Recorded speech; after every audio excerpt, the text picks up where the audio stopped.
Hey guys, welcome back to the channel. In today's tutorial I'll show you how to post on LinkedIn. So let's get it started.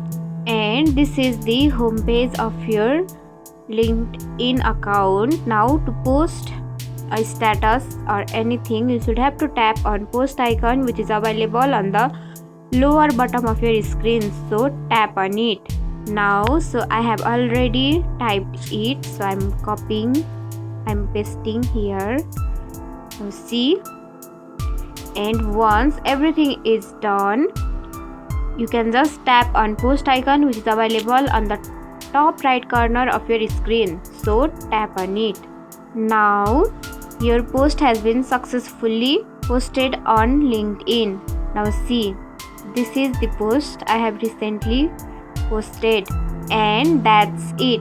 If you found this tutorial helpful, don't forget to like, comment, share, subscribe, and also hit the bell icon for more easy tutorials.